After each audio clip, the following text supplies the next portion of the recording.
Good morning.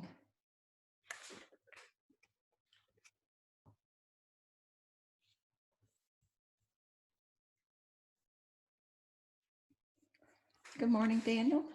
Good morning. How are you? I'm doing fine. I'm getting to the point where my hair, like we're all going to be looking for the hairdressers or the barbers or whoever. Oh my God. It's like, and I got a few more weeks of it. And it's with short wavy hair, it gets quite unmanageable. So, oh well, we are in this together. Let's just see how it goes. Yeah, well, it's if my hair getting all wild is keeps me from getting coronavirus, and then my hair is going to get wild. So, how are you doing with handling all your um, adapting to online? And Pretty well. I mean, it's a little harder, but there's a learning curve, but it's okay.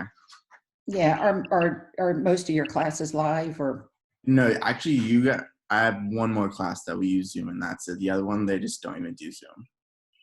what are they? What are they doing? They're just doing regular assignments, or discussion boards, like every time during class or something like that, where you just have to answer to do for attendance. Gotcha. It's like a weekly assignment, and that's it. Okay, so I'm doing it the hard way. Yeah. But intermediate. This is a critical major class for you. So I'm Exactly. doing it my way. Yeah, like I prefer your class because like it's actually a class that I need and something that I need to learn. So Right. Yeah. It's critical, and you see the difficulty level of it. So I think just posting weekly assignments would be, kind of a way. yeah, a little bit tough. Yeah. So Nicole, how are you this morning? I'm good. Same old.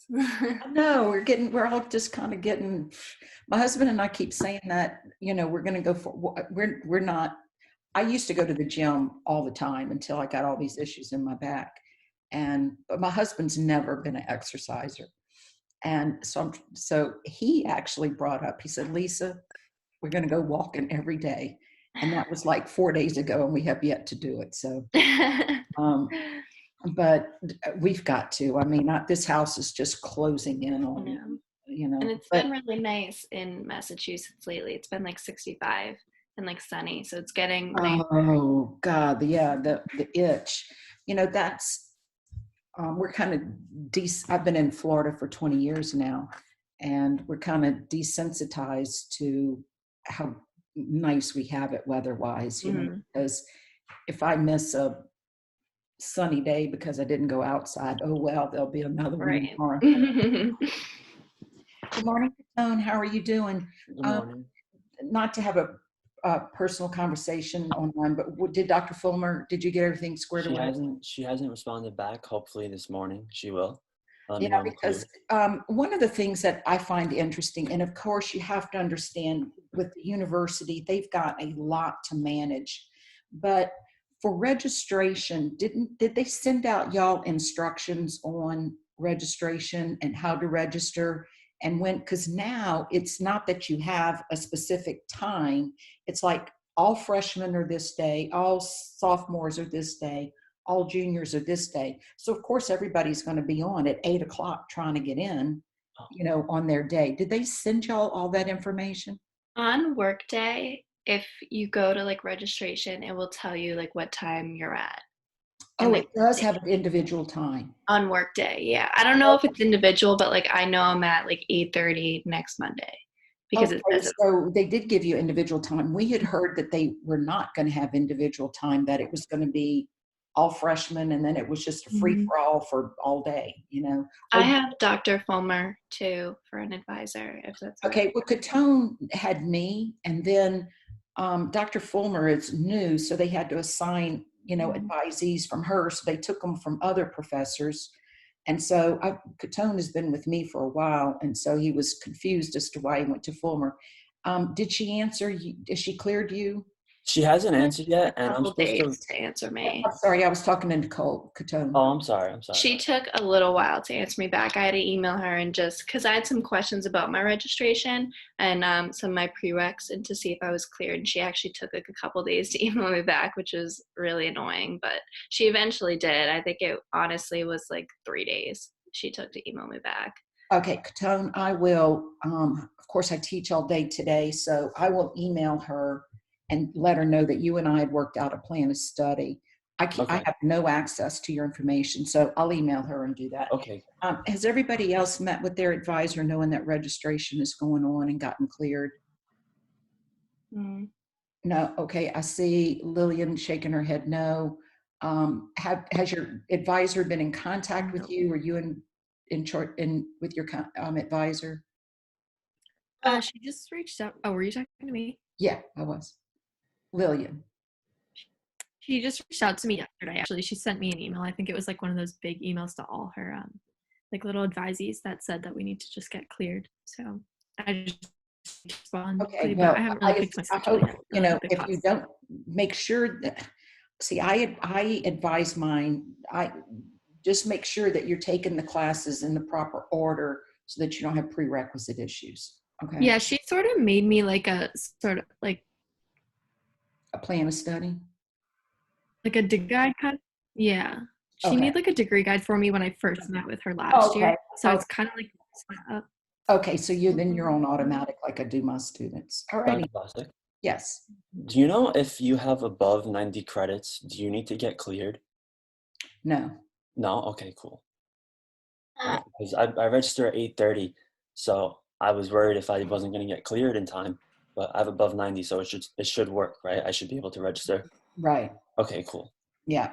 Yeah. You should be able to register. Okay, thank you.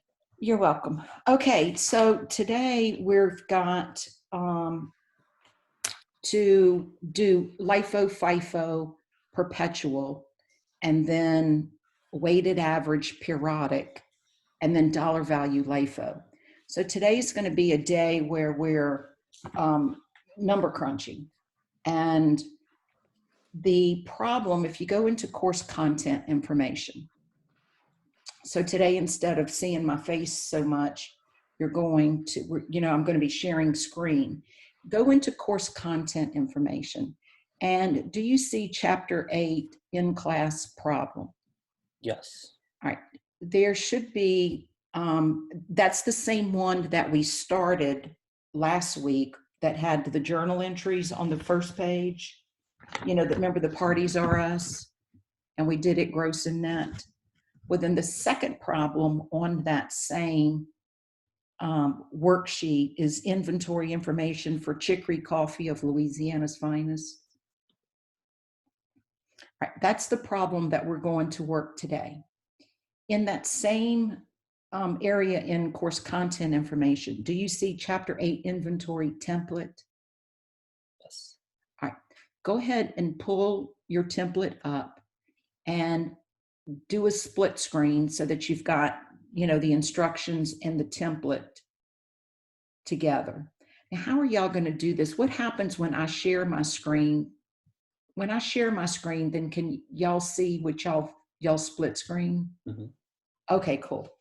So I'm going to, let me close that door so y'all don't see all my family pictures.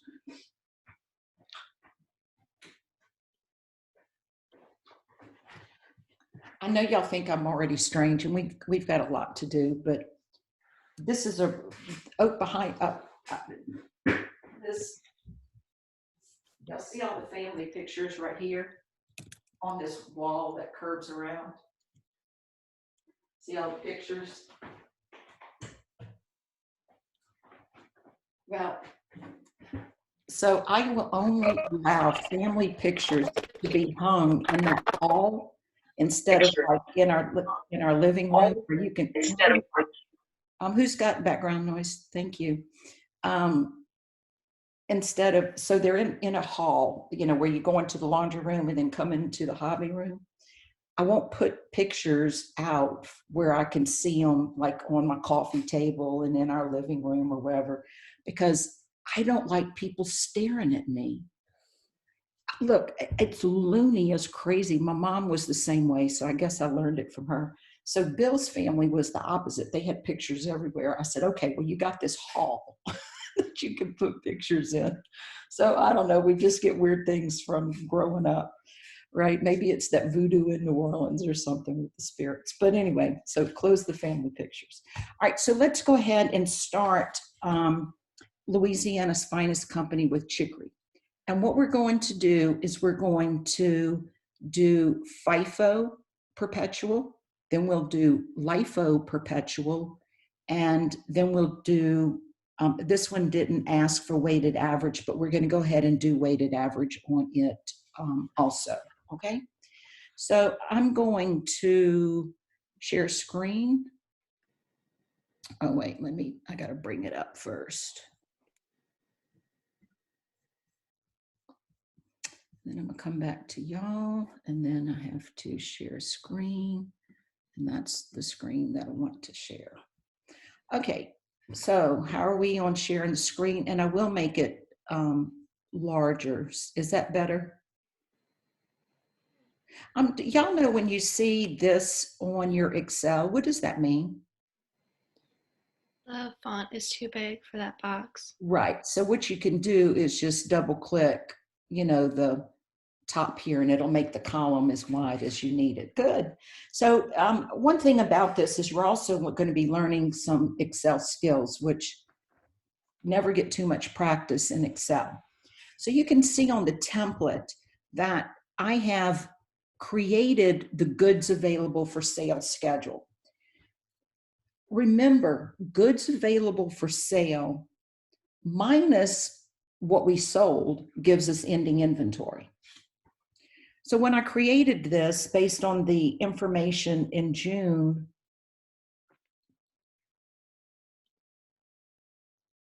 oh, I see what I did. Okay, based on the information in June, I included the beginning inventory and at 300 at $10, and then of course this is multiplying it, and then the 2 additional purchases that we had.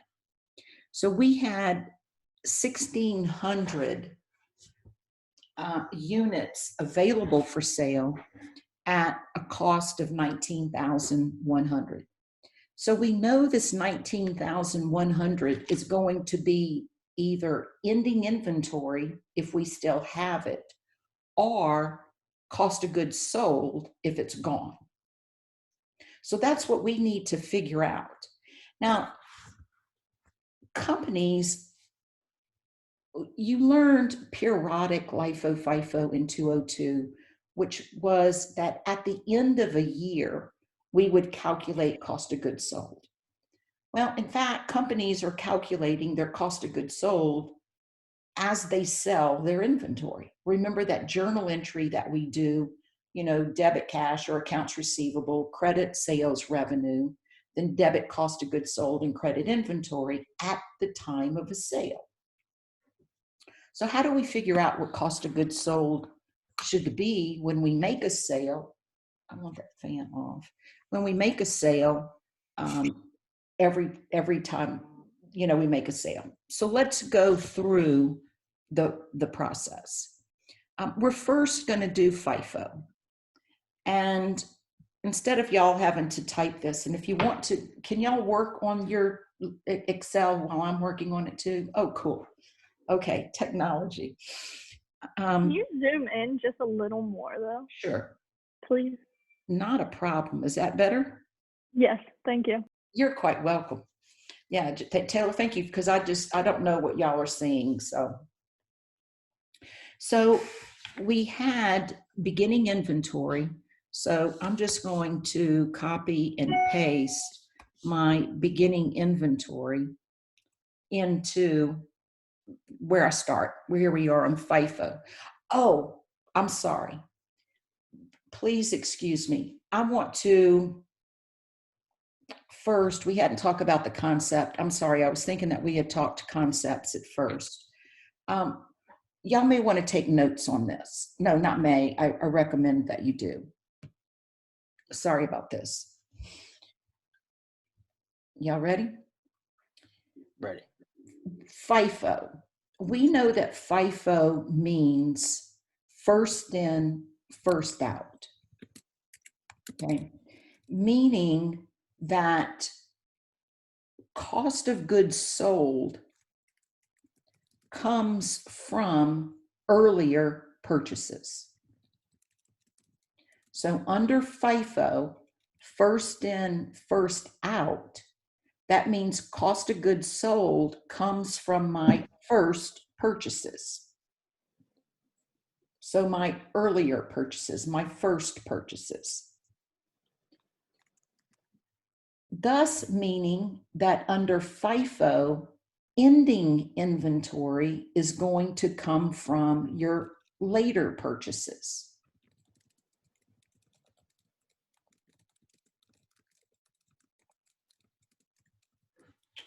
And normally this is something that I'm writing on the board. I can just picture myself writing it on the board. LIFO is last in, first out. So last in, first out is that ending inventory is from your later purchases, your last purchases. Wait, stop. I think I said it wrong, my brain. LIFO, cost of goods sold, comes from the later purchases. Had I said it correct?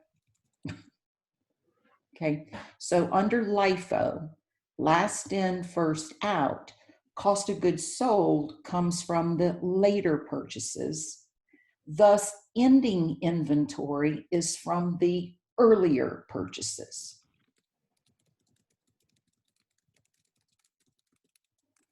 So if you think about the implications of that in times of inflation, when costs are rising, which one is going to have the higher ending inventory?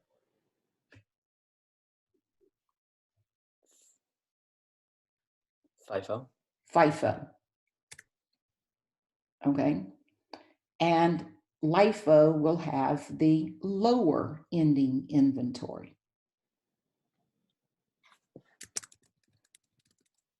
Okay. And then of course, under FIFO, cost of goods sold is going to be lower than LIFO. So cost of goods sold will be higher under FIFO. No, gosh, I'm sorry. Cost of goods sold is going to be higher under LIFO.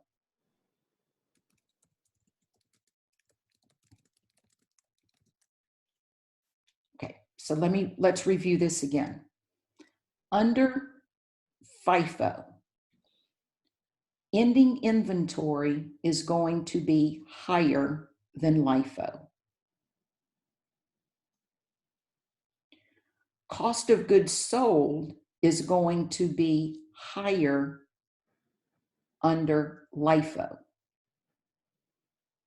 Okay, so ending inventory is higher under FIFO, and cost of goods sold is higher under LIFO. And if you look at what we had just talked about, that makes sense. What's in ending inventory under FIFO are those higher prices, because again, this is assuming inflation, rising prices. So FIFO ending inventory is going to be made up of the later purchases, which are the higher prices. LIFO, you're putting your higher prices, which are the later ones, into cost of goods sold. So when we think about it, why would companies, given that they want their financial statements to have higher gross profit, higher operating income, why would they choose LIFO when in times of inflation, gross profit, operating income are going to be lower under LIFO? Lower taxes. Very good, Liam, lower taxes. Now, LIFO is only allowed in the US. IFRS, your international standards, do not allow for LIFO.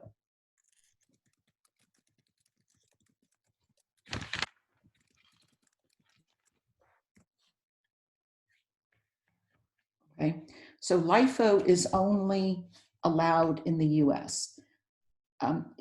Normally in class, you know, when we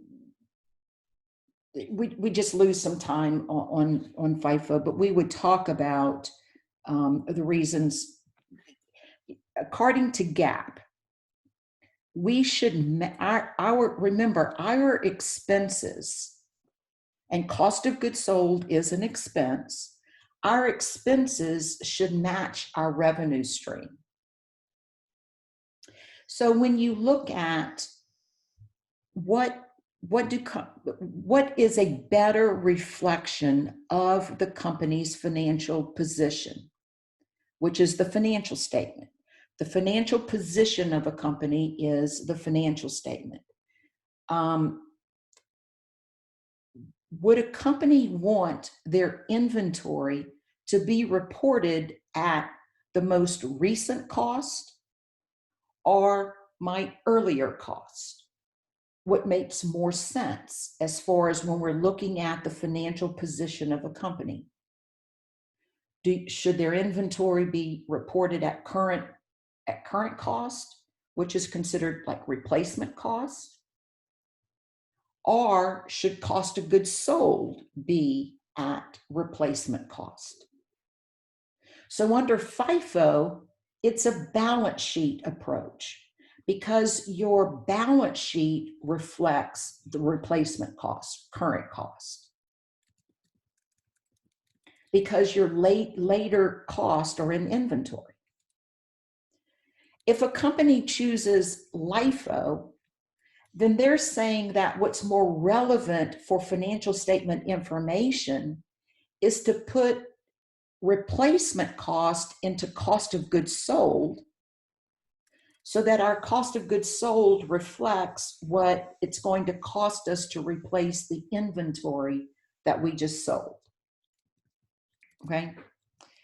Well, when you think about inventory turnover should be pretty quick. Companies don't, when you look at the inventory turnover ratio, which is in this chapter, when you look at the inventory turnover ratio, companies should be turning over their inventory quickly. We're going to learn in chapter 9 about lower of cost or NRV. Don't worry about those terms right now. But what it says is that inventory can be impaired such that if the cost of our inventory is higher than the fair market value, then we have to mark it down to the fair market value. We're going to learn that in chapter 9. So the reason for saying that is it is so important for companies to manage their inventory well so that their inventory doesn't become obsolete or the fair market value of it doesn't go below cost. And I take the technology industry all the time to demonstrate this concept. You think of the technology industry and how quickly things become obsolete. Our computers, yes, when I buy a computer, well, no, I'm telling a story. When the university gives me a computer, I get a new one every 4 years. When I first started at the university, they gave us a new one every 3 years, and we thought that was too long. Now, the truth is 4 years, my computer is just fine.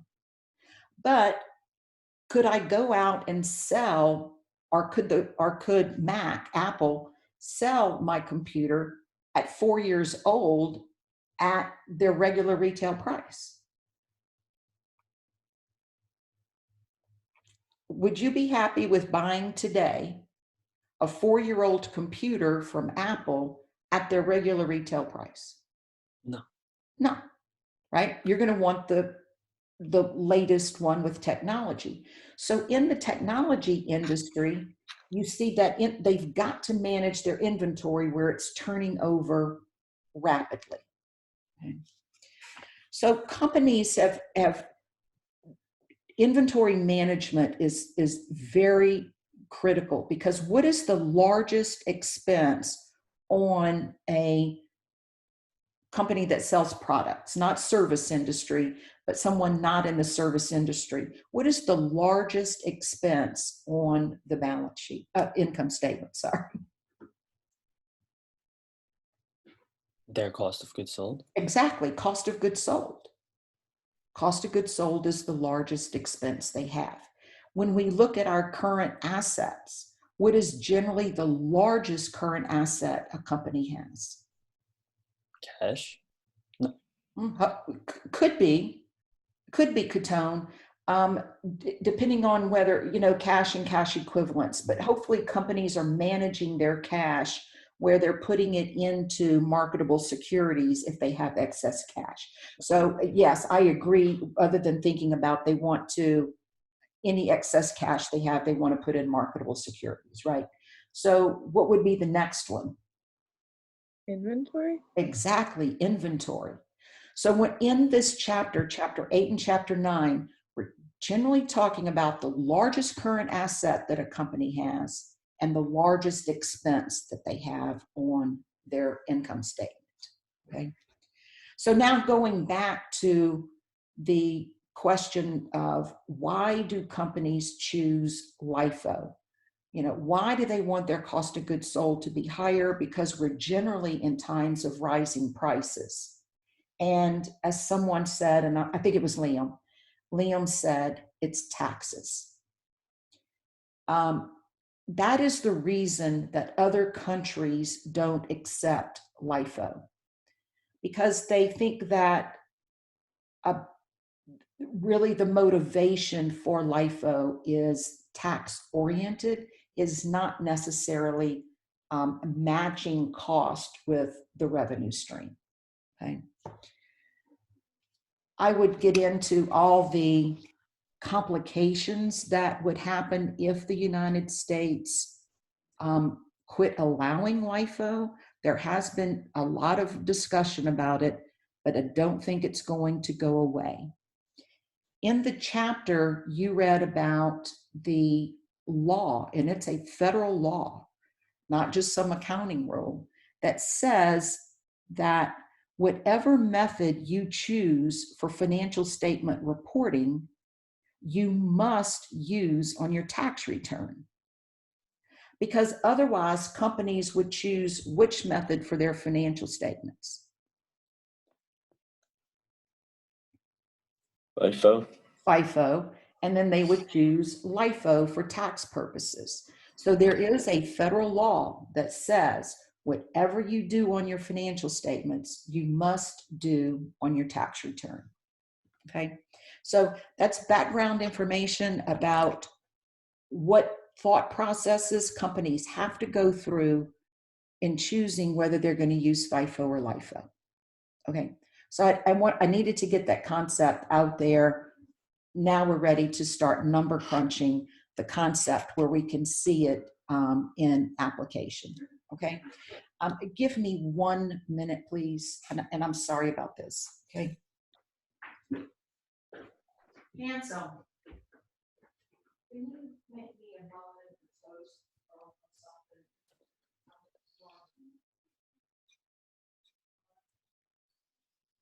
Thank you.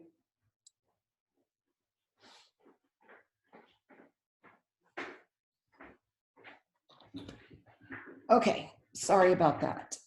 All right, so now let's get back to our problem. So we're going to do FIFO perpetual, which means that every time we sell inventory, we must think about what the cost of goods sold related to that sale is going to be. So I've got,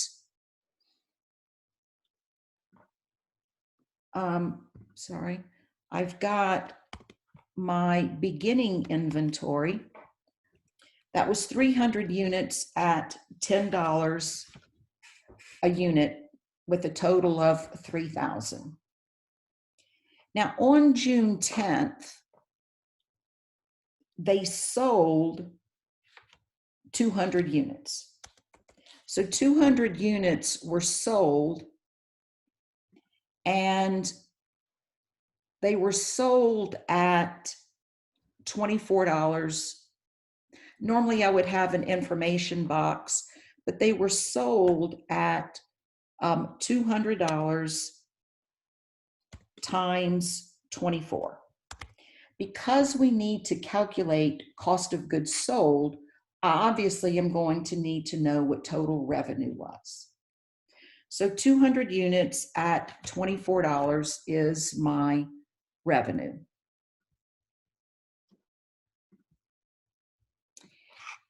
Now, at what cost were these units sold at?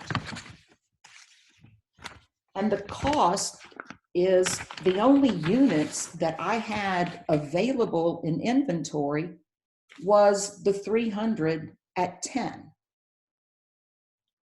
So my cost of goods sold per unit is going to be the $10 because the only thing that I had in ending inventory, the only thing that I had in inventory was my beginning inventory.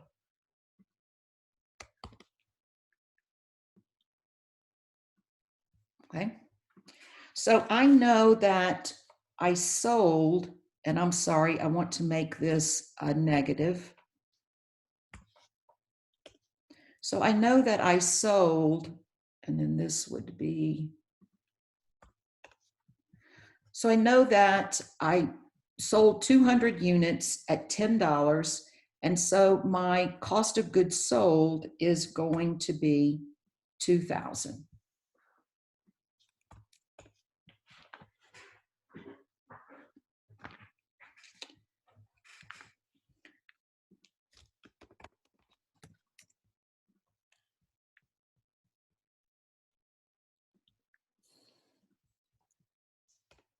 So right now I've got inventory of 100 units and ending inventory that all come from the beginning inventory. That's what I have left after the sale. Now on June 11th, I purchased 800 units at $12.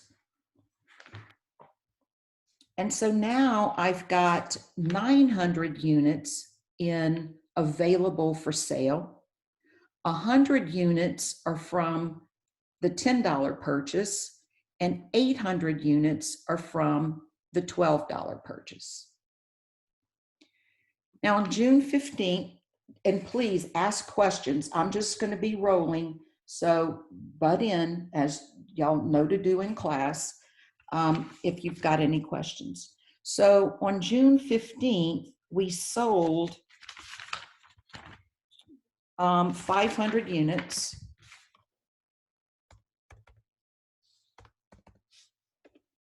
And I sold my 500 units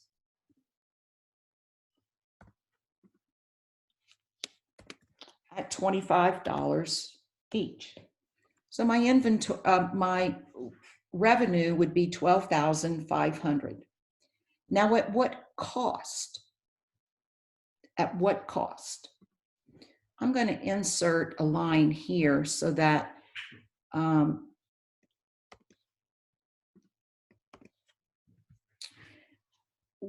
if this is first in, first out, what would be my cost?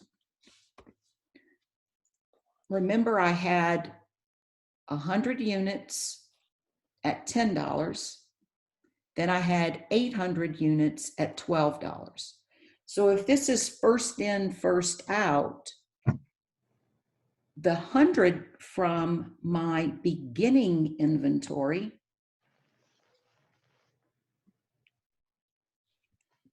so I would have, so the 500 would come from 100 at $10 a share. And then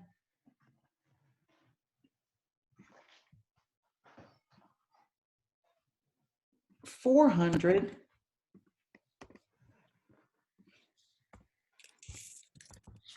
at $12 per share.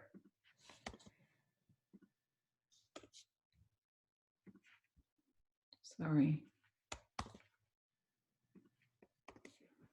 Okay. So does everybody understand that? First in, first out. I had 100 units left in my beginning inventory. That was the first one in, so that is gone. Thank you, Hanson. So that is gone.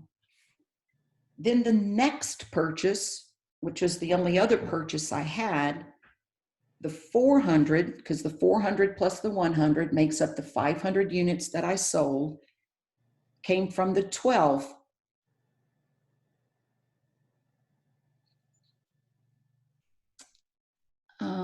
I'm going to have to delete this 500 in order to get my ending inventory. You see how it was subtracting 500 twice? So my revenue, I'm just going to hard code, you didn't see me do this. 500 times 25. All right, so does everybody understand why I changed that? Because I had 500 being subtracted twice because I had to split the 500 sale at two different costs. So then I'm going to go ahead and put the 1,000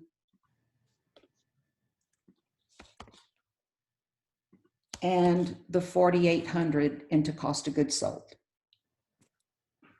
Everybody understand what I'm doing? I know it's going a little slower. All right. So then on June 20th, I purchased 500 units at $13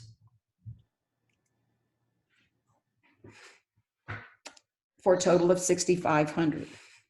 So now I've got 900 units in ending inventory. Can you explain how you calculate cost of goods sold? Pardon me? Could you explain again how can you calculate cost of goods sold? Well, cost of goods sold is on my June 15th sale, when I sold 500 units, 100 units came from the remaining 100 units that I had from beginning inventory. Remember, we had 300 units in beginning inventory. We sold 200 units. So on my June 15th sale, I had 100 units remaining at the $10. 100 units times $10 gives me my cost of goods sold.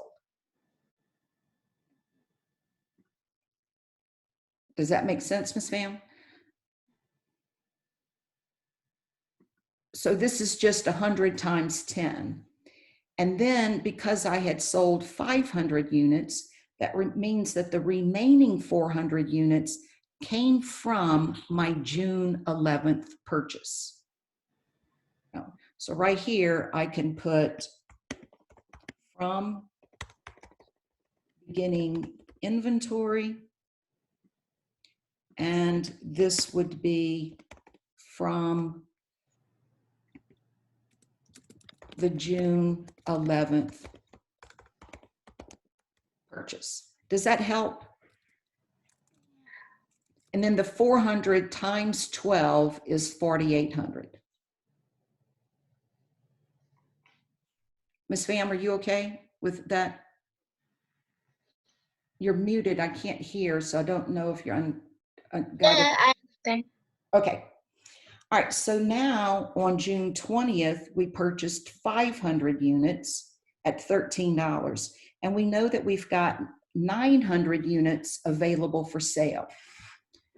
What did the 900 units make up? Do I have any of my beginning inventory left?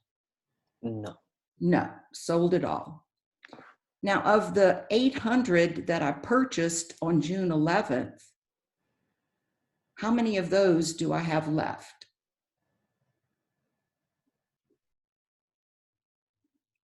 Well, we 400. purchased, good, 400. We purchased 800. I sold 400. So the 900 is 400 from the June 11th purchase, and then the 500 from the June 20th purchase. Everybody good on that? And then on June 27th, I sold 300 units. And my 300 units, how many units from the June 11th did I have left?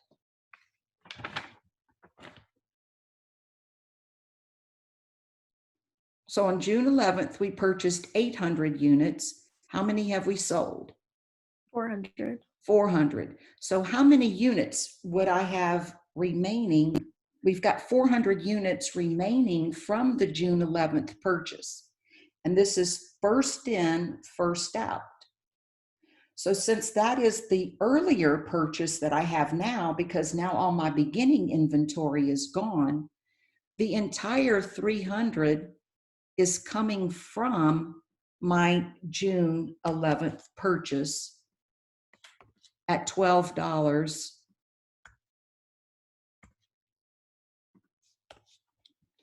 At $12 a unit. Okay. The 600 units that I have available for sale, which agrees with the available for sale, the goods available for sale schedule that I prepared. You know, these are all of my purchases. So I had 1,600 units available at $19,100. We sold 1,000 units. You know, the 200 plus the 500, which is 7, plus the 300 is the 1,000 units that I sold, giving me 600 units in ending inventory. So what is the cost of my ending inventory? Well, remember, goods available for sale minus, I'm going to go up here to my cost of goods available for sale. So my cost of goods available for sale totaled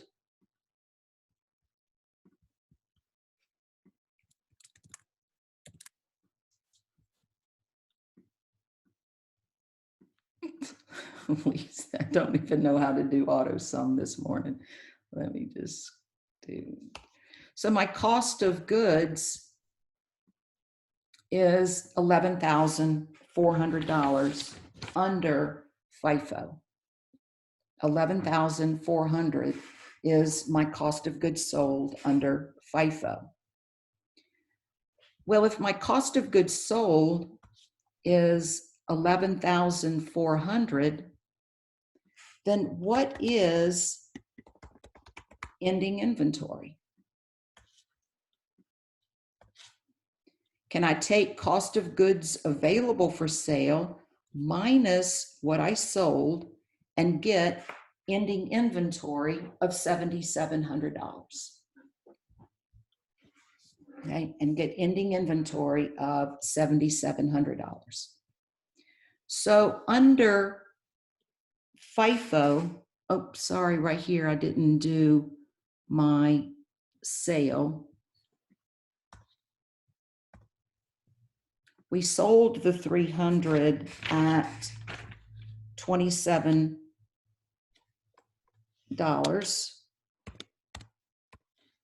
So my revenue is equal to, I sold 300 units at 27 at $8,100.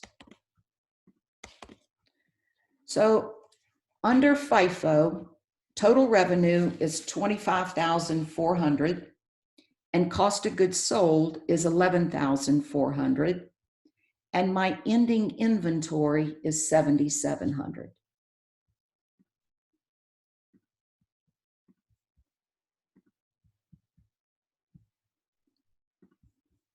So I'm bolding the numbers that we need to use. So what is my gross profit under FIFO?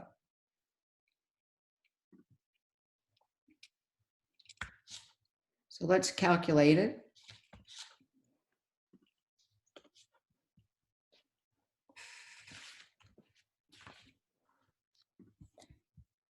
And does everybody understand where the 14,000 came from? I had revenue minus cost of goods sold equals gross profit. Where 20,500 at revenue?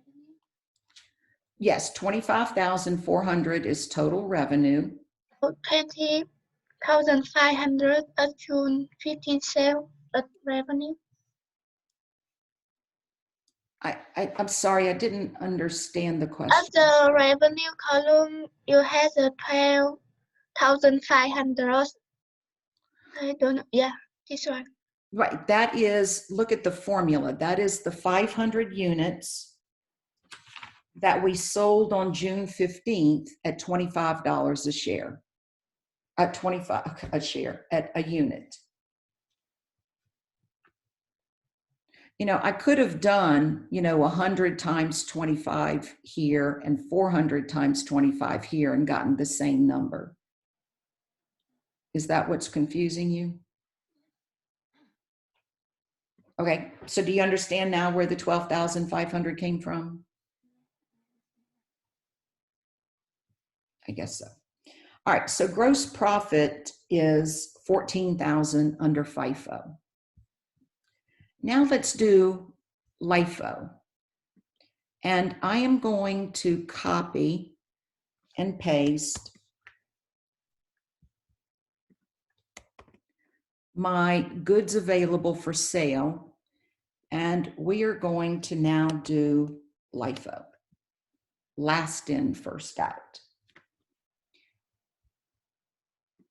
And I'm going to copy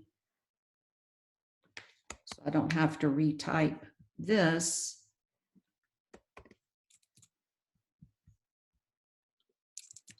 So I know my beginning inventory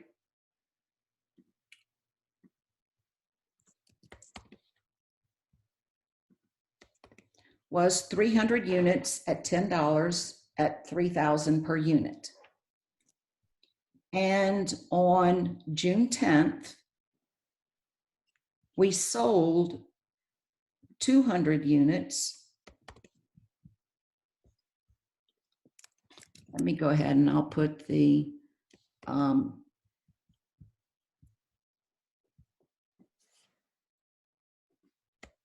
so that we have the columns and you can see the column titles.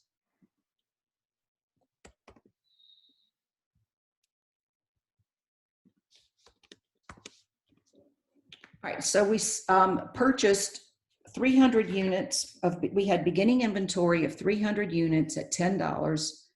Thus the total was 3,000. On June 10th, we sold 200 units and the only units that we had available for sale were those from beginning inventory.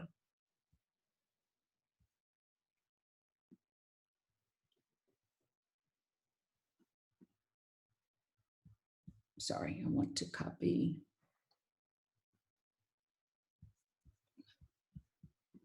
I'm just trying to copy.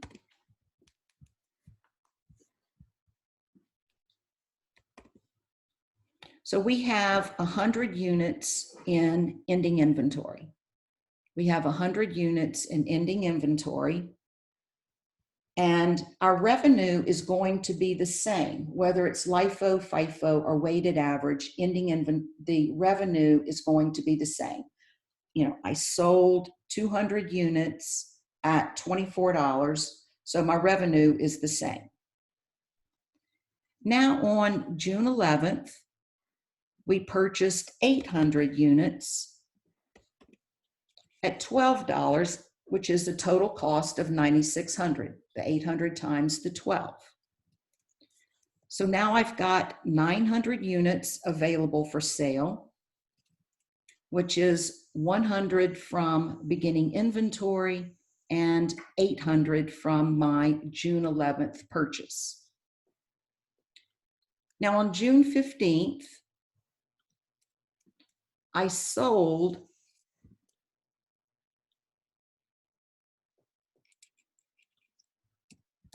I'm going to erase this because remember I copied that from above, so I want to make sure because this is going to change. And then on this one, the sale, I'll go ahead and add from beginning inventory. All right, so on June 15th, we sold 500 units.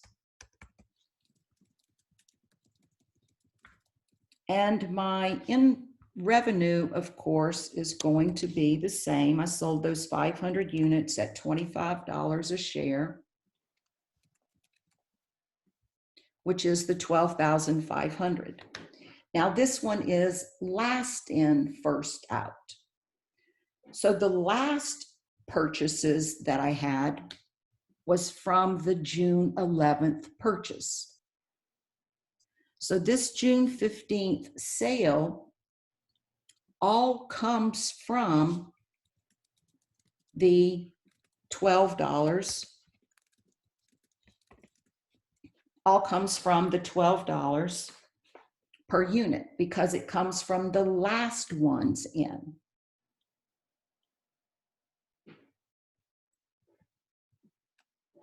Is everybody good? So I've got 400 units in ending inventory. And where do those 400 units come from?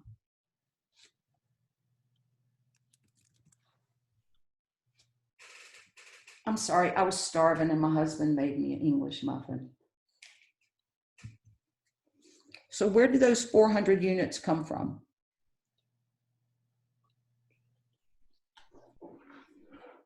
How many units of beginning inventory do I have? 300.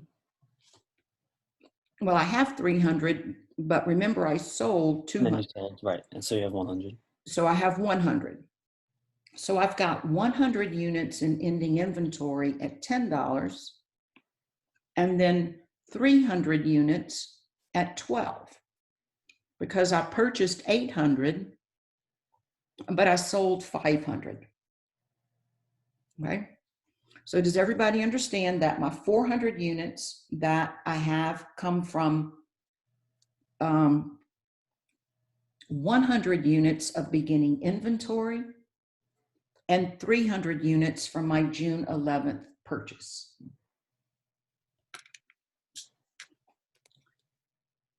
I can delete this row.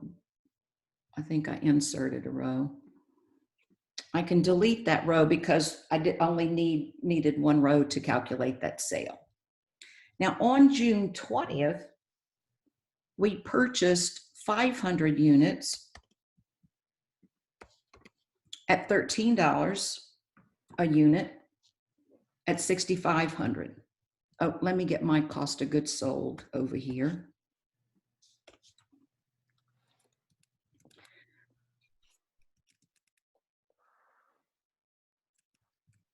June 27th, I sold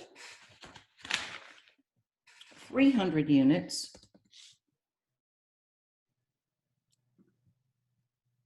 And I sold those 300 units at $27.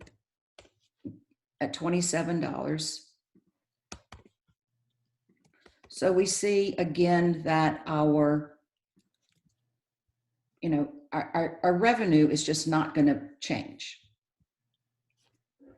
So I sold 300 units. Now, last in, first out. Last in, first out. What was the last purchase that I had?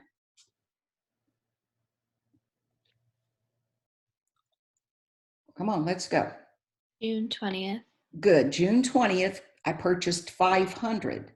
So that 300 was, the cost is the $13 per share. I keep saying per share. I don't know why, like I'm buying stock right now, per unit. Because the last purchase in was the 500, and so the 300 came from the 500, meaning that my cost of goods sold was equal to the cost from the last purchase.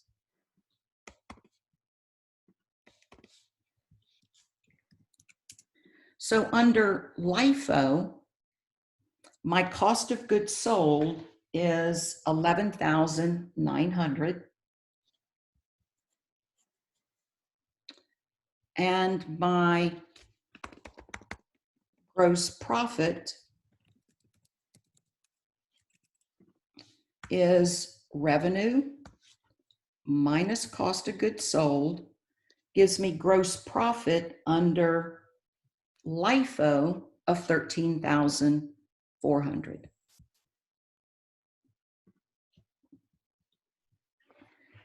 So what was my ending inventory? Well, the 1,000 units that I sold, my cost of goods was the 11,900. So the 600 units that I had available for sale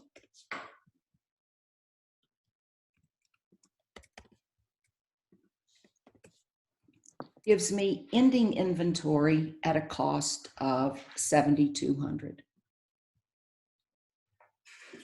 So how are we doing? We're going pretty slow with this because of, using Excel, but does everybody understand the concept? The basic concept. Now, one of the things that a concept that I want to, or terminology that I want you to understand, because when we get into dollar value LIFO, and then when we get into chapter 9, which are more inventory methods for calculating cost of goods sold and ending inventory. One of the things that whenever we purchase inventory, that is considered a layer. And you're going to be hearing the term layer. When you read about dollar value LIFO, you know that we have layers of inventory. When we get into the RIM methods, retail inventory methods in chapter 9, we're going to be talking about layers. And the layer is a purchase.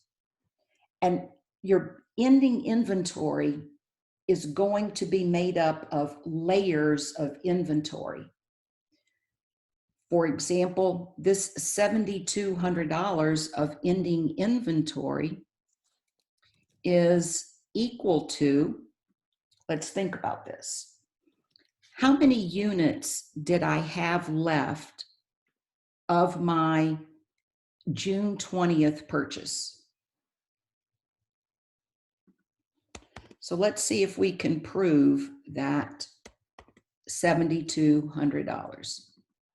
So how many units did I have left from my June 20th purchase?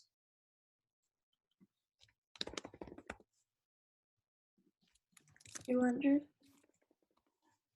Good, 200. We purchased 500. Let me put, this is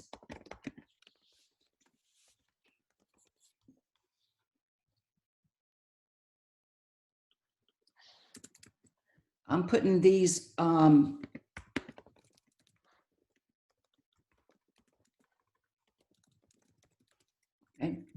So I had 200 units left of the June 20th purchase at a cost of $13. So the total is the 200 times the 13. How many units did I have left from my June 11th purchase? 300. All right, so we had 300 units from my June 11th purchase. We purchased 800, we sold 500, and that was at a cost of 12. And then how many units did I have from my beginning inventory? 100. Good, 100. So I had 100 units at $10.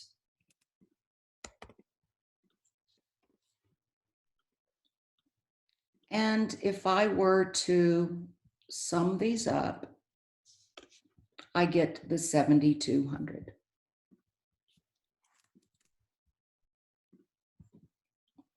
So we've got 3 layers in our ending inventory.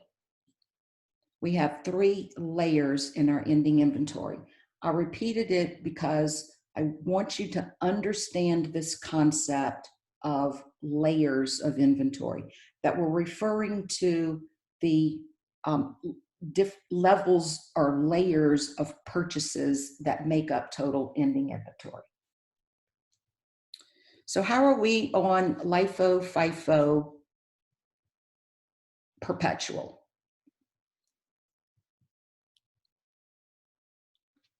Thumbs up, questions? Okay. Now let's get into our weighted average. Now for my weighted average, I'm going to use my goods available for sale schedule. Now again, we're using weighted average under the periodic. There is obviously weighted average under perpetual, but you have to calculate a moving average. It would be easy to do in this problem because we have so few transactions, but the math gets tricky on a moving average. So the weighted average is my weighted average cost per unit is the total cost of my goods available for sale divided by the total number of units that I had purchased. I had purchased 1,600 units for $19,100. So my weighted average cost per unit is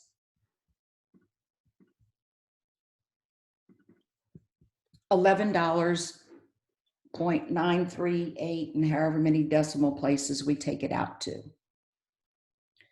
So under the weighted average, how many units did I sell?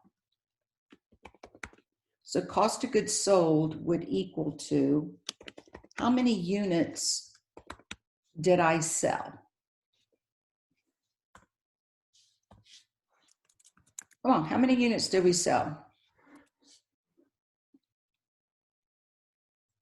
1,000. 1,000.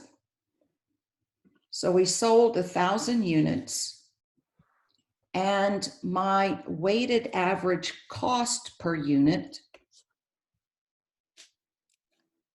So my cost of goods sold would be the 1,000 units times the weighted average cost per unit, which is $11,937.50. My weighted average cost per unit, $11.938. So my cost of goods sold is $11,937. What is revenue?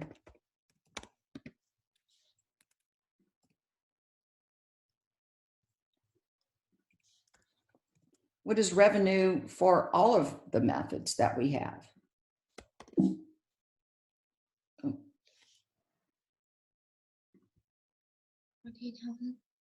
What is wrong with my brain today? Nothing. I'm good. Why can't I do this? I've done something and I can't get my.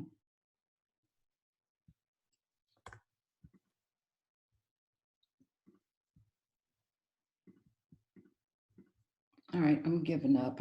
Why am I in a? It's because you. There we go. Okay. Thank you. I put so many things in there. So we know our revenue is, oh shoot, I've changed numbers up here. So we know that our revenue is 25,100, right? The same that it is for all of them. And so my gross profit is sales minus cost of goods sold would be 13,462 under my weighted average cost per unit. I could, okay. Now, when we look at what was ending inventory,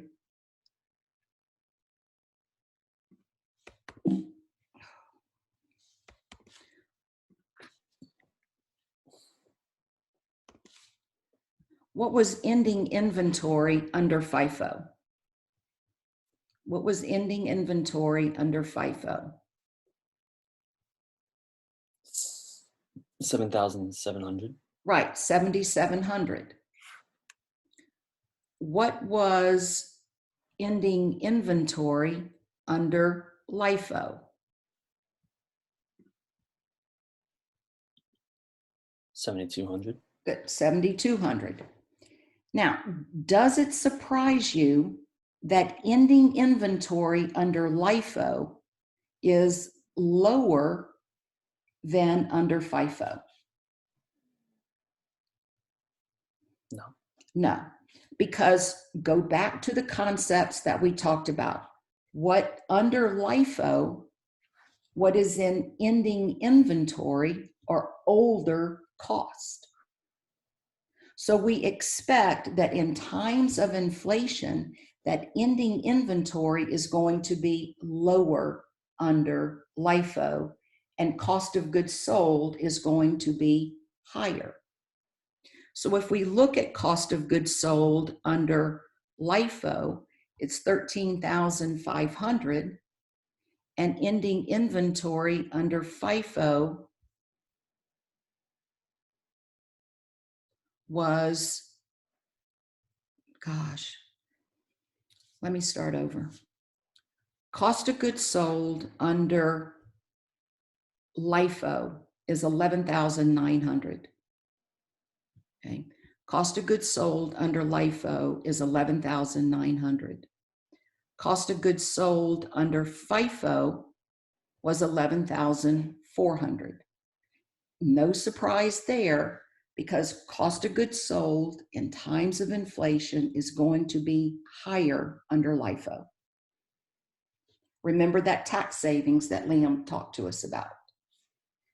So gross profit is lower under LIFO than it is under FIFO. Now, where do you expect weighted average to be? In the middle. In the middle, exactly. So cost of goods sold was 11,938 if we're rounding, which is right in between the 11,400 and the 11,900.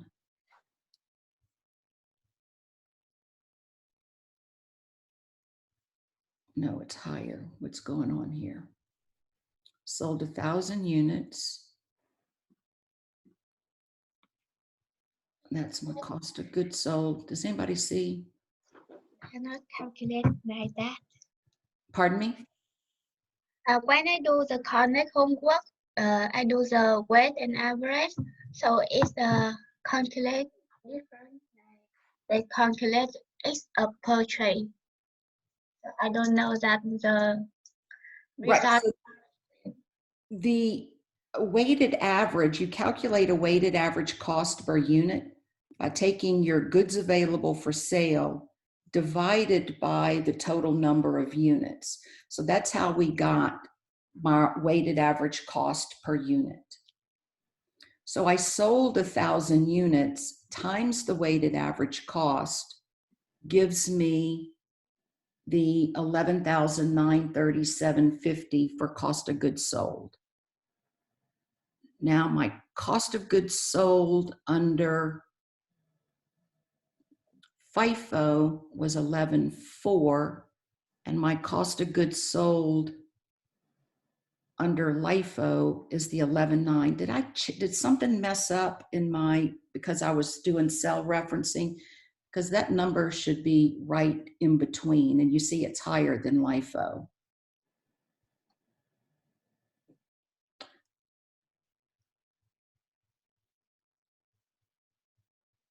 But I will just understand the concept. I will see, I can't see what I did incorrectly because that number should be right in the middle as we saw. What is ending inventory under weighted average? So weighted average ending inventory is I had 600 units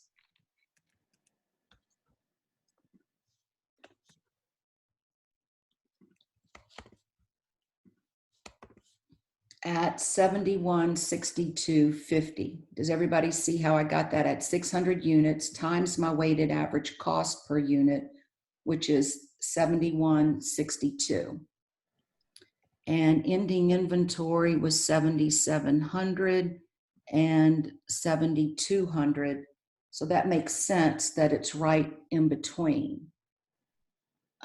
My cost of goods sold, let me just check this number, is equal to my total minus my ending inventory. I'm just double checking a number and I get again the 11,937.50.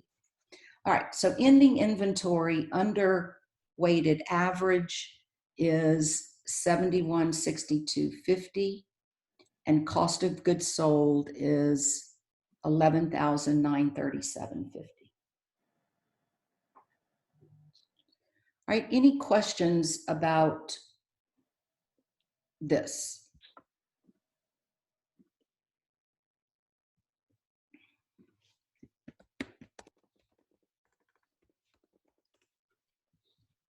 Okay.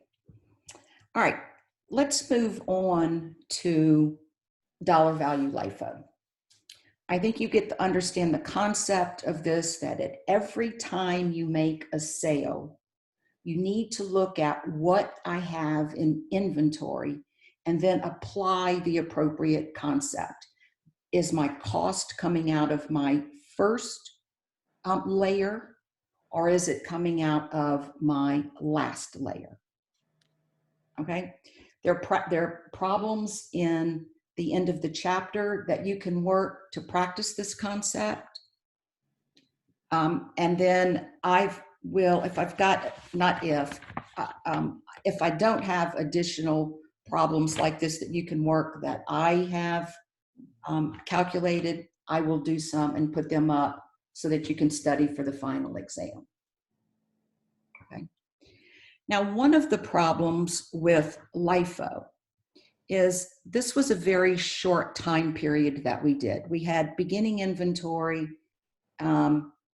at June 1st, and then in June we had, a couple of sales and purchases. You can imagine how complicated this gets and tedious it gets with large companies. With FIFO, that's not difficult at all because their cost is coming out of their most recent purchases, their last purchases. Notice that under LIFO, I still had, under LIFO, I still had 7,200 600 units at $7,200 in ending inventory, and noticed that it was 3 layers, and one of those layers was beginning inventory. The way that LIFO works is, as Liam told us, the primary goal is for taxes. And the last things that companies want to do is liquidate layers of their inventory that are from older prices. Go to page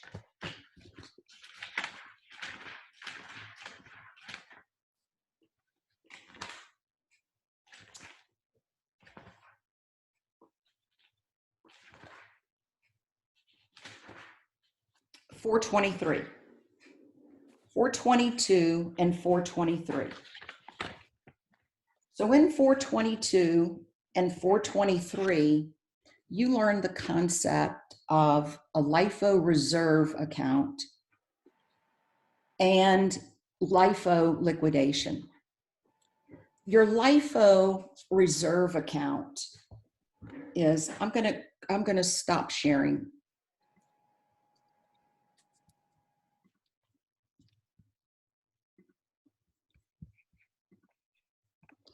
So under LIFO, notice that you had layers from older purchases.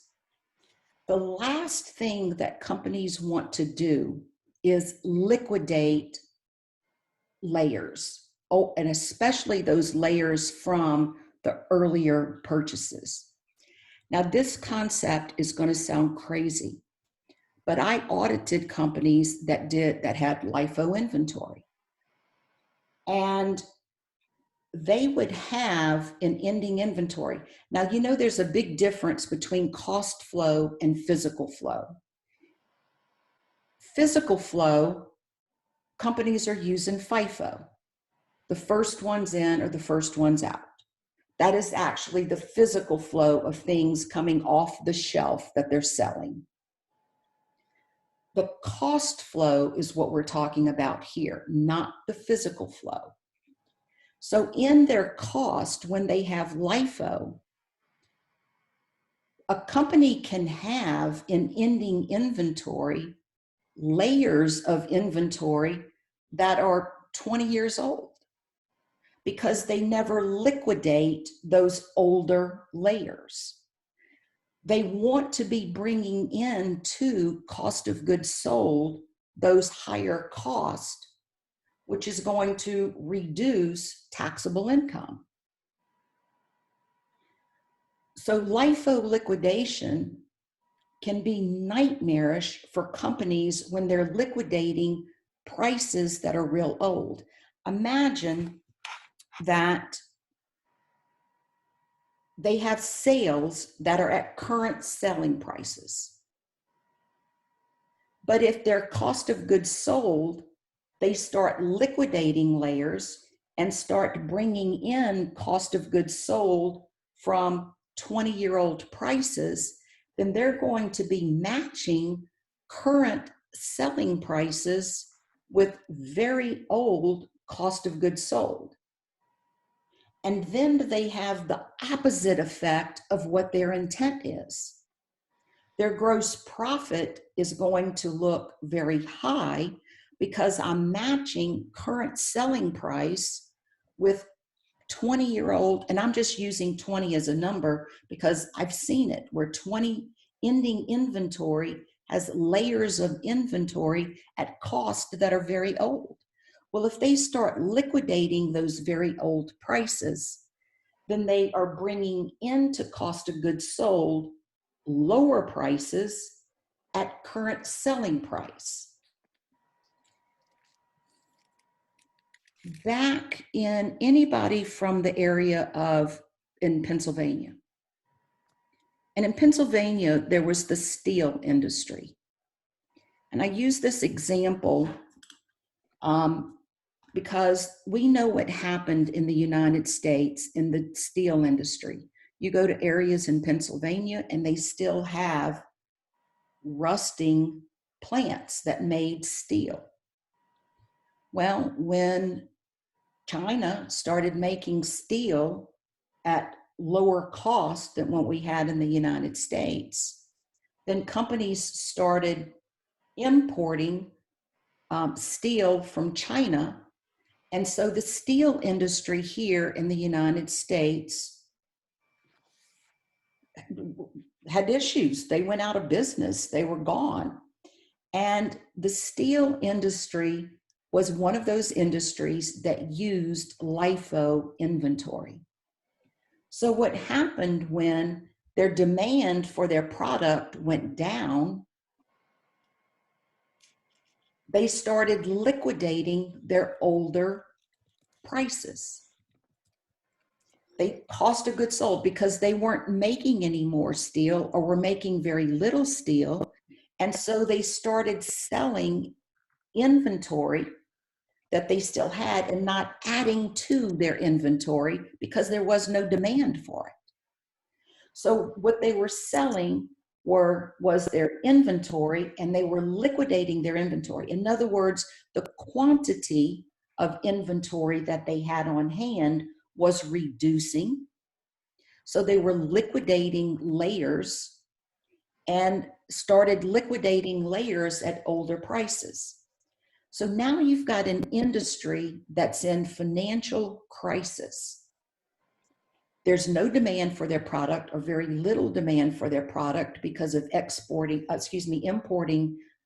sales from China, steel from China. And all of a sudden, what did their income statement look like? What did their gross profit look like? Although they were in financial crisis, what happened to their gross profit?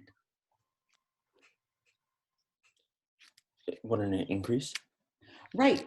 If you look at their gross profit percent, it was very high because they were selling at current year price, but were liquidating their steel, bringing into cost of goods sold prices that were 20 years old. I saw financial statements like this when this was going on. I was a practicing accountant. I didn't have any clients that were in the steel industry, but it was very talked about in the accounting world of what was happening to the steel industry. So all of a sudden, the older prices are in cost of goods sold. Their gross profit percent is very high. And what's their taxable income? Very high. Well, they didn't have great cash flow because they had low demand. They were selling it at lower prices, although it wasn't at 20-year-old prices. And so their cash flow was terrible, but they had to pay all these taxes to federal income tax and state income tax based on their financial statements. Because remember, whatever you use for your financial statements, you have to use for tax purposes.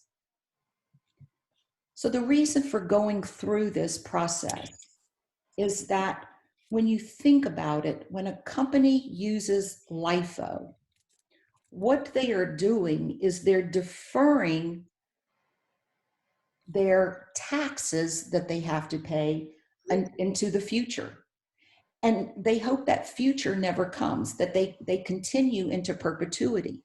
The steel industry didn't think that they would go out of business, or that the business in the United States or the steel industry would be very low. But it happened. And then all of a sudden, they're having to bring in those lower prices, making gross profit go up, making taxable income go up.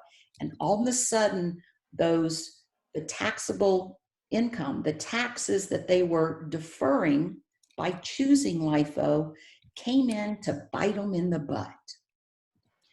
So as you read on page 422 with LIFO liquidation, companies will get into dysfunctional buying behavior so that they don't liquidate a layer.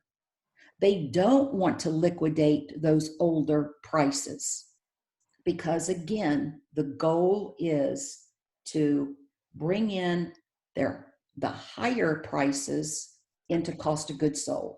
In other words, their latest purchases. But when they start liquidating quantity and have to bring in those older prices, gross profit percent is way up, taxable income is up, and taxes are up at a time when, if they're liquidating inventory, they're usually are in financial trouble. So companies have got to be very aware to avoid liquidating those very old prices. Okay. Another issue with LIFO is, imagine the record keeping that companies have to do when they've got several layers of inventory that are at old prices, years old prices, because they never liquidated those earlier purchases. So the record keeping is horrific. You know, they've got to keep records of from 20 years ago of what, and I keep using 20, it could be 10, it could be 15, it could be 5, it could be 30, it could be 40, because LIFO started in the 80s. So the record keeping is horrific. So what happened was this dollar value LIFO emerged in accounting. And they are able to deal with inventory at layers. And instead of keeping up with cost per unit at each layer, they actually use the pricing index based on inflation for the goods or the inventory that they're buying. So dollar value LIFO greatly eased the record keeping that was very difficult for companies with LIFO, because they were having to keep track of older prices in their records. So we've got dollar value LIFO.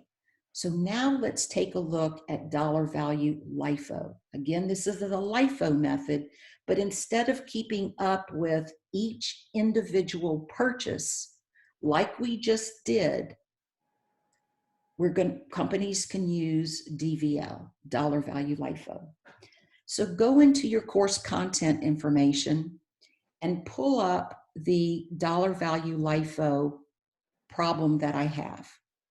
The solution is also up there, but we're going to work a problem. Do you see that there's a template that I have also uploaded in there? Yes. So you've got the problem, the solution, and the template. Yes. All right, so bring up your template. And if you want to split your screen with the problem itself, although I have the information in the template, so you may just need to use the template. So let me bring up that template.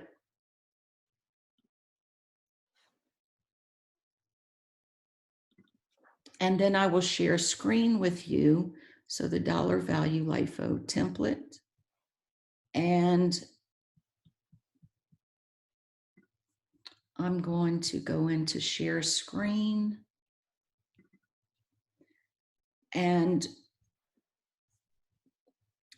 this is where I have set up with a terrible misspelling. So y'all can fix that spelling, sorry about that. So now we're looking at DVL. The year that companies adopt dollar value LIFO, the year that they decide that they want to use DVL, is called its base year. Think of that as beginning inventory, okay? So companies have a base year, and the price index for the base year is always 1, is always 1.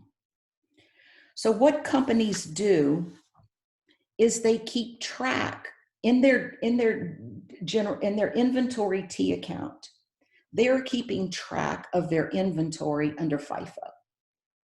So I've got ending inventory. Now remember, ending inventory is number of units times a unit cost. So when the company in 2014 counted their inventory, they counted their inventory at their year-end price. And we know that year-end price would be from the last purchases that they have, which is FIFO. So ending inventory at end of the year price is FIFO. Because remember, ending inventory under FIFO is from your later purchases. Now, when I need to then calculate what my ending inventory would be at base year price. So I'm going to deflate, divide, deflate, divide. Now this one is 1, but let's go ahead and set up our calculations.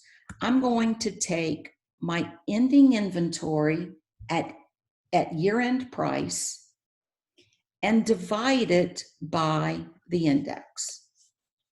Now, obviously in my base year, I'm going to end up with ending inventory at end of the year price. My base year price is the same. Okay. So they reported ending inventory in 2014 at 105,000. So ending inventory at 2014 is at their base year price. Let me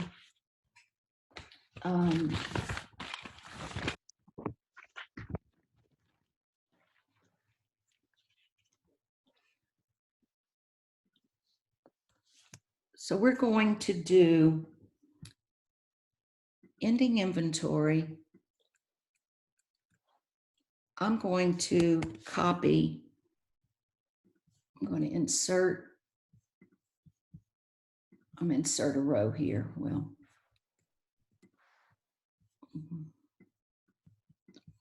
Lisa. And why am I'm quitting today. No, I'm not.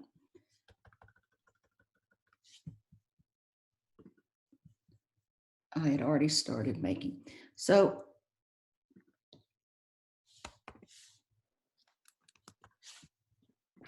I'm sorry, I don't know why I'm having, there we go.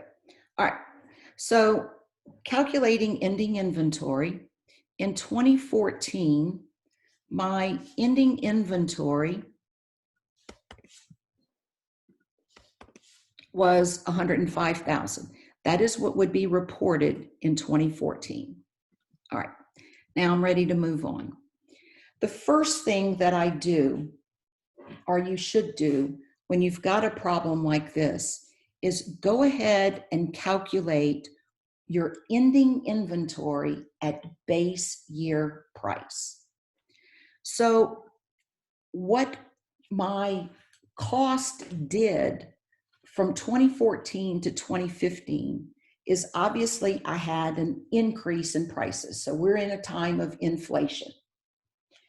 When they counted their ending inventory in 2015, they counted the number of units they had, and they priced it out at end of the year price at FIFO.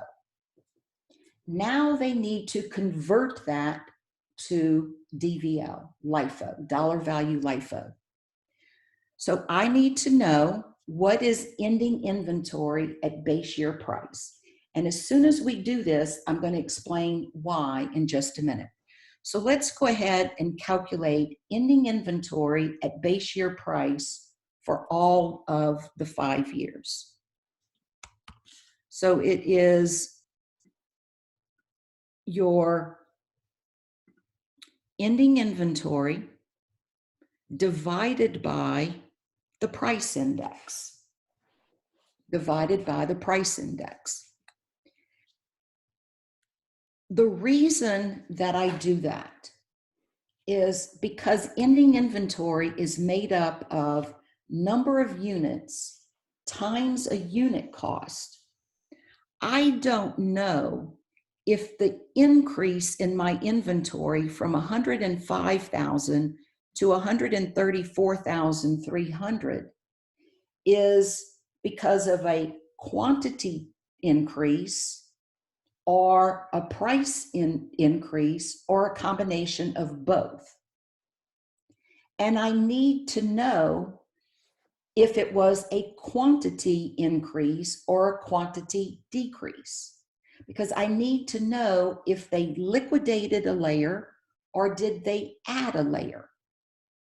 So once I deflate my ending inventory to base year price, the number of units that I had on hand in 2015 times my base year price would be 129,134.62. So I know that I added a quantity layer. I know I added a quantity layer. And the only reason I know that is because I had to get ending inventory at base year price. Okay, we had to get ending inventory to base year price. So now I can determine, did I add a layer or did I liquidate a layer based on quantity? So now let's calculate our layers between each year. So in 2015, I had 129,000 and the prior year was 105,000. So I know that I added a layer in 2015.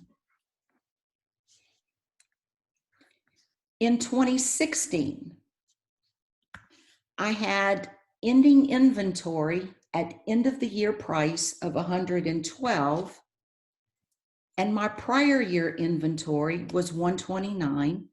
So I know in 2016 that I liquidated a layer, meaning that I had lower quantity of inventory.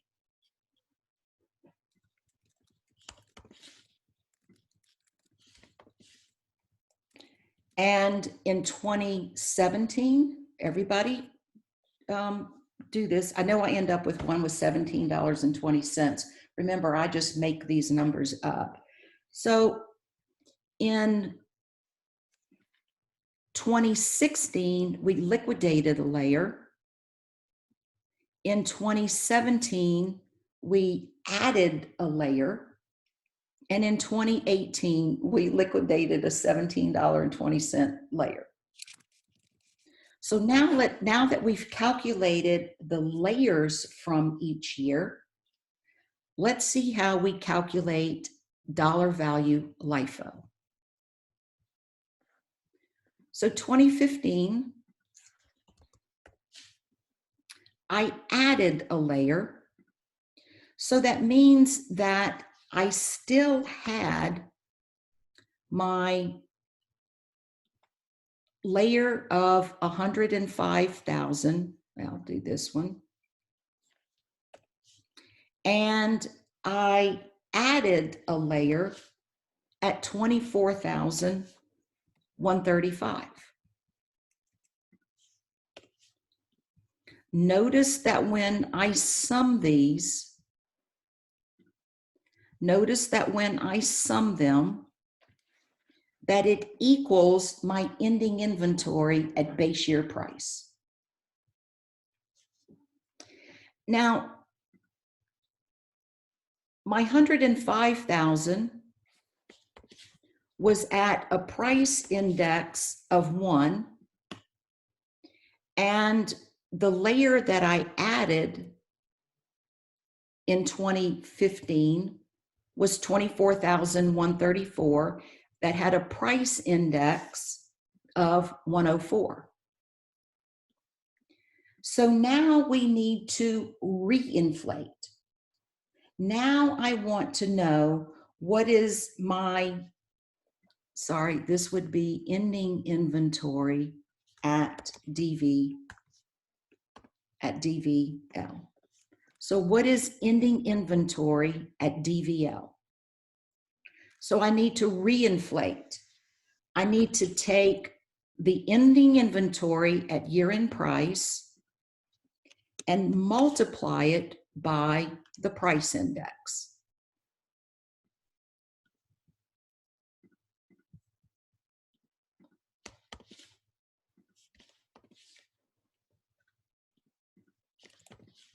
And then sum them up, and ending inventory in 2015 at DVL is 130,100. 130,100. This would be that I first had to take my ending inventory, quantity times end of the year price. I had to adjust it by dividing it by the price index so that I got ending inventory at base year price, so that I could determine, did I add quantity or did I liquidate quantity? Once I've determined whether I added quantity, a layer, or did I liquidate a layer, we then can calculate DVL. In 2015, I added a layer, so I still had my base year price, my beginning inventory, to think about it that way, and then the layer that I added at a price index of 104. Then I reinflated by multiplying my price index and got dollar value LIFO at 2015 is 130,100. Okay. Up here, I'm going to add a column that is my ending inventory at DVL. My ending inventory at DVL for 2014 was the 105,000. My ending inventory at 2015 was 130,100. The reason that I want to know this is I want to know what is the ending balance of my LIFO reserve account. So let's take a moment to discuss the LIFO reserve account. The LIFO reserve account is a contra asset to your inventory account. Your inventory in your general ledger, your inventory is at ending inventory at end of the year price. So they're maintaining the inventory account at FIFO. The difference between FIFO and LIFO is your LIFO, what you want the balance of your LIFO reserve account to be.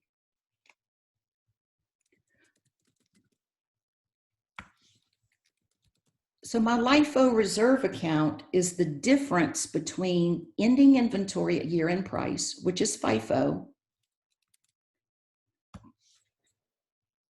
minus your ending inventory at DVL.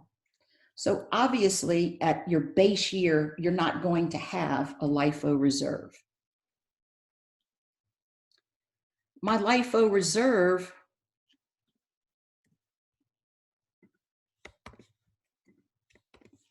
at the end of 2015 should be 4,200. Ending inventory at FIFO is 134,300. Ending inventory at DVL is 130,100. And the difference is your dollar value LIFO reserve. Now, ending inventory under FIFO, is it higher or lower than DVL ending inventory?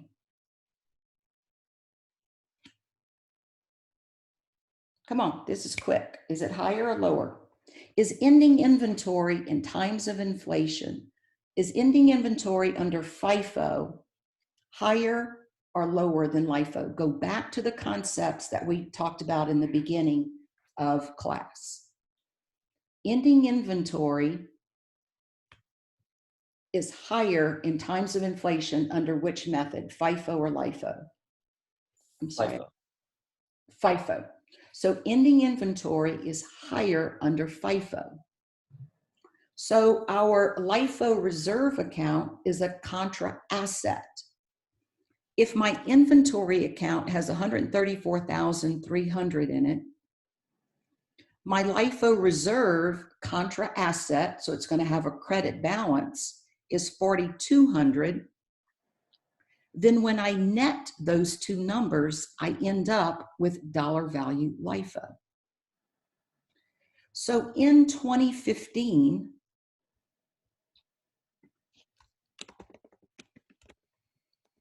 my calculation for my LIFO reserve account, so LIFO reserve adjusting journal entry, would be that I would debit cost of goods sold for the 4,200, and I would credit my LIFO reserve account for 4,200. Okay. So now my inventory general ledger account is going to have 134,300. My LIFO reserve is going to have a credit balance of 4,200. When I net the two to put it on my balance sheet, you get 130,100. Okay. So listen to me carefully here. The ending balance of your LIFO reserve account should equal the difference between your FIFO and your dollar value LIFO amounts. Okay. So now let's move on to 2016. In 2016, we liquidated a layer. In 2016, we liquidated a layer. Now, when I look at what layers I had in 2015, remember, last in, first out. So this $16,000 liquidation that I had, what layer did it come out of using LIFO?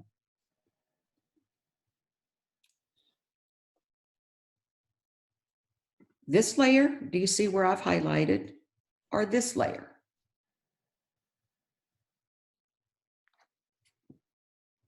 LIFO. Right, the $24,000 one. Last in, first out. So the last layer that I added is the one that is going to be liquidated. So that means that I still have the 105,000. I still have the 105,000 in ending inventory.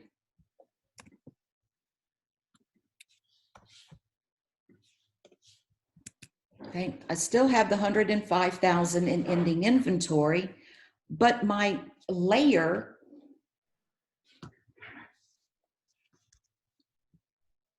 that I added in 2015.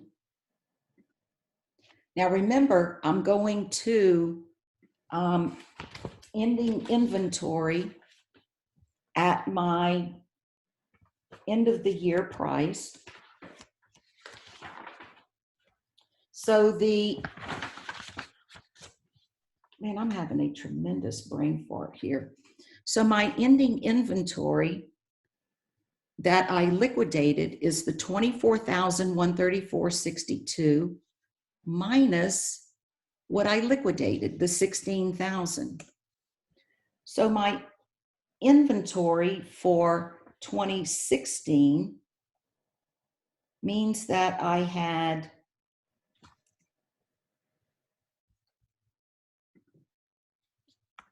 equal to the 24 minus the 6. Oh, I know why. That's a negative number, so I need to put plus. There we go, much better. So I know that I liquidated 16,798 of the 24. So what I have left of that layer is 7,336 at a price index of 104.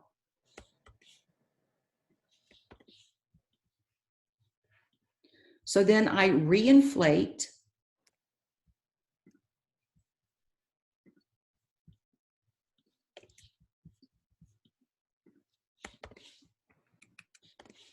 and notice that my ending inventory at year-end price equals the 112,336. That was my base year price for 2016. So you see how the 112 equals the 112. Then this layer was at a 104 index, reinflate and sum it up. And my dollar value LIFO inventory that would be reported on the balance sheet at 2016 is the 112,629.91.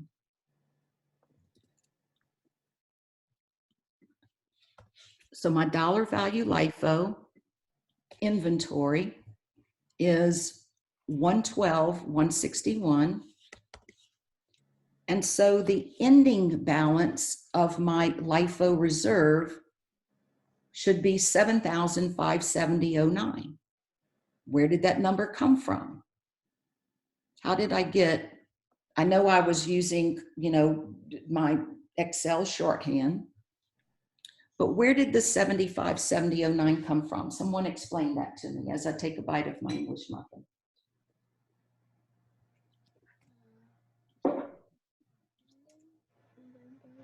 It should be the difference between what and what. What is in my inventory general ledger? So at December 31st, 2016, what number does the inventory account have in it?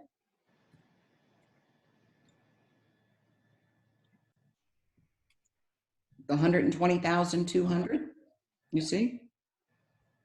So my ending inventory at year-end price, which is FIFO, had 120,200.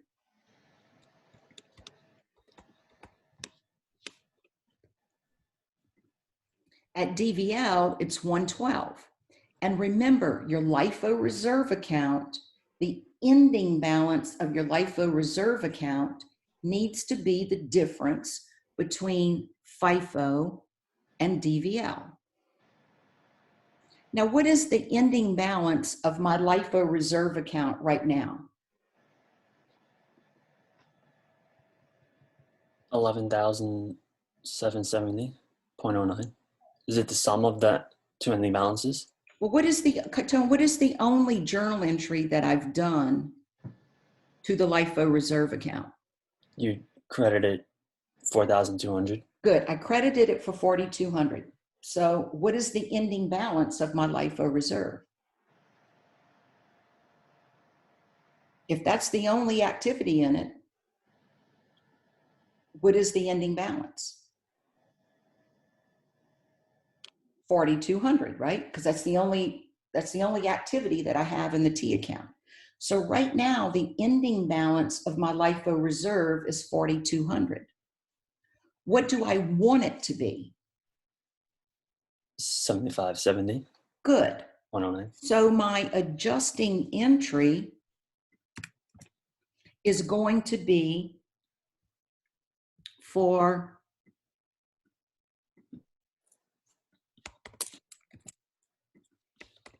For 2016, why is the price index 1.04 and not 1.07?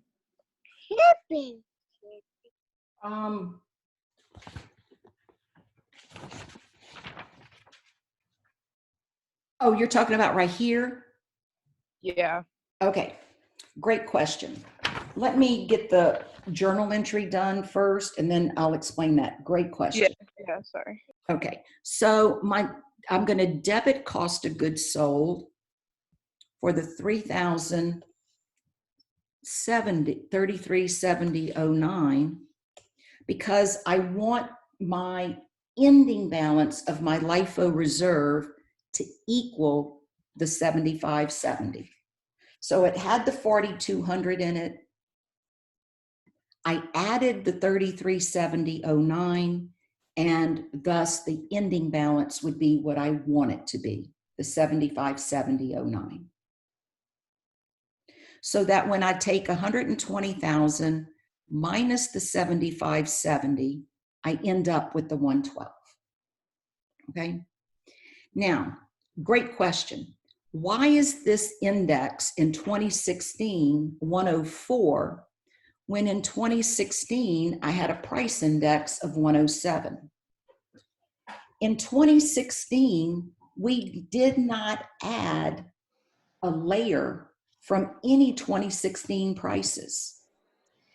Because we liquidated a layer, LIFO, that means that I sold everything that I purchased cost flow wise. I sold everything that I had in 2016 plus some from 2015. So the layer that I have remaining in ending inventory is from my 2015 purchases. Because I liquidated a layer, that means I sold everything that had a price index of 107. You will not see that price index of 107 in your DVL calculations ever in this problem. Okay, I know class time is ending. Look at the solution. See if you can do the remaining 2 years on your own, just from what I did. Some of you may have a 10 o'clock class, but continue what I have done. And then also you can look at the solution. Okay, if you have any questions, we'll address it on Thursday. And then we will begin chapter 9 on Thursday. Chapter 9 introduces more in ways to calculate ending inventory and cost of goods sold. Okay. So sorry we weren't able to finish this problem. I think you've got the hang of the of what needs to be done. Finish the last 2 years. If you've got any questions, we'll address it on Thursday. Okay. And I will, well, you've got the solution up there that also includes the LIFO reserve adjustments. Okay. Practice those, not practice them. Go ahead and finish this problem. And then any questions you have, we'll address on Thursday. Okay. Sounds good. And practice perpetual LIFO, FIFO. Okay. Peace. See y'all on Thursday. I've got office hours tomorrow. So check them. I'll check to see if the slots are filling up. And if they are, I'll add more slots. Okay. Don't forget, fall registration is this week. So make sure you're cleared for registration. Okay. See y'all on Thursday. Thank you. Thank you. Welcome. You're welcome.